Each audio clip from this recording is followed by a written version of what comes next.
నాకు లోపల కలుగుతా ఉంటుంది. అది చెప్తే అందరు అట్లుండరు. కానీ నా అదృష్టం బాగాలేక మనం ఇట్లా ఎక్కడికి ఎట్లా వచ్చిందో ఏందో మీ అందరు తెలుసు. ఇక్కడ ఏం లేకుండా వచ్చినా ఈ రోజున మంచి ఒక కారు కొనుక్కున్నా.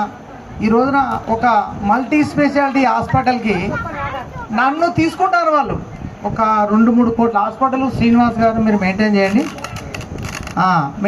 తీసుకుంటారంటే మన దగ్గర ఏసీఎన్ఆర్లో ఉన్న కల్చర్ ఏంటంటే మనవడు, కోడలు, తమ్ముడు, బావ, అక్క, చెల్లెలాగా ఒక ఫ్యామిలీ లాగా ఉంటుంది మన దగ్గర. ఇట్లాంటి కల్చర్ అనేది ఈ రోజుల్లో లేదు.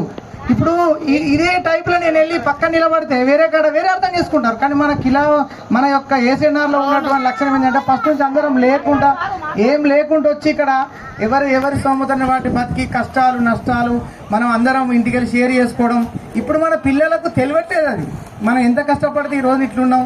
ఆ తిండికి లేక రూపాయి 4.5 పెట్టుకుంటే రూపాయి పావుల పాలు, రూపాయి చక్కెర, రూపాయి చాయ్ పత్తా తీసుకొచ్చుకొని మనం పొద్దున చాయ్ పెట్టుకునేది, చిట్టిపోయలు వేసుకునేది, కట్టెలు తెచ్చుకునేది, అన్నీ తెచ్చుకొని బతికినటువంటి అలా ఉన్న దాంట్లో ఉన్నంతలో లేనంతలో కష్టం వస్తే మనిషిని తీసుకొని ఏదో వేసుకొని మనం ఈ రోజున చాలా కష్టపడి ఇక్కడ నుంచి మనం అందరం ఉన్నత స్థాయికి ఎదిగినామంటే కారణం ఏంటంటే ఇక్కడ మనందరికీ గాడ్ ఫాదర్లో ఉన్నటువంటి మనకు అత్తమ్మ.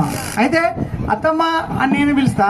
తర్వాత ఈ లక్ష్మి వాళ్ళందరూ కూడా పిల్లలను కంట్రోల్ చేయడం, ఏమైనా గొడవలైనా చిన్న మనకు సమస్యలు వచ్చినా కూడా ఒక జడ్జిలాగా మనందరినీ చేయడం వల్లనే మనందరం కొంతవరకు సర్వైవ్ అయింది. ఎందుకంటే అందరు పేరెంట్స్ ఉన్న వాళ్ళు కూడా ఇట్లా చేయలేరు. ఎందుకంటే తమ యొక్క పనులలో బిజీ అయ్యి తాగొచ్చి కొట్టినా తిట్టినా అయ్యో అమ్మ, అత్తమ్మ, పెద్దమ్మ, అమ్మమ్మ నన్ను కొడతారని చెప్తే ఆమె పిలిచి మాట్లాడడం చేయడం. దానివల్ల ఏంటంటే కల్చర్ డెవలప్మెంట్ అంటారు దీన్ని వెనకట పల్లెటూరు రచ్చబండ లాగా మనకి రచ్చబండ అయిపోయింది. ఇక్కడ ఎవరు వచ్చినా మాట్లాడు. లక్ష్మి కూడా ఒకసారి చిన్నప్పుడు మా బాబు బాగాలేకపోతే కూడా లక్ష్మి అంటే 3 రోజులు ఉన్నాం, అది మేము మర్చిపోం. తర్వాత మా అబ్బాయి హెల్త్ బాగాలేకపోతే కూడా హాస్పిటల్ తీసుకుపోయి ఇవన్నీ జరిగినాయి. అయితే ఇప్పుడు మనం చెప్పుకునే ఏంటంటే ఇలాంటి కల్చర్ అనేది ఇక ఉండలేదు ఎక్కడ కూడా. ఎవడు బిజీ వాడు, ఎవడు ఫోన్ వాడు, 10 గంటలు ఫోన్లోనే ఉంటాడు వాడు. కనీసం నేను ఏం చెప్తానంటే ఎప్పుడైనా టైం దొరికినప్పుడు పాత చుట్టాలు ఉంటే పండేసుకునే కలిసేస్తా.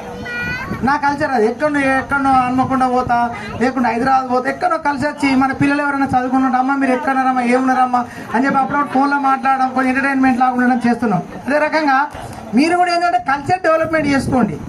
తల్లిదండ్రులను ప్రేమించండి, భార్య భర్తలు మంచిగా కలిసిమెలిసి ఉండాలి. ఇగోలో పోకుండా సంసారాలు చేసుకుంటా మంచిగా. ఎందుకంటే ఇక్కడ అమ్మాయిలను చేసుకున్నాడు ఖచ్చితంగా వాడు అదృష్టవంతుడు.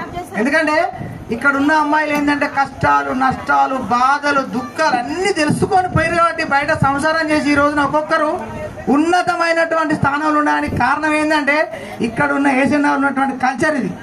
మీరు ఒక్కసారి చప్పలు కొట్టాలి దానికి. ఎందుకంటే ఇక్కడ ఉన్న కల్చర్ వల్లనే మనం బయట బాగున్నాం. ఎందుకంటే మనకు తెలుసు డబ్బు విలువ తెలుసు, పని విలువ తెలుసు, ఎంత తినాలి, ఏం కథ, రాత్రి మిగిలింది ఎట్లా తినాలి, ఇవన్నీ తెలుసు. ఈ రోజున లేని ఏం వండుతాను, పెడతాను, పరెత్తాను, పోతాను. మనం అట్లా కాదు.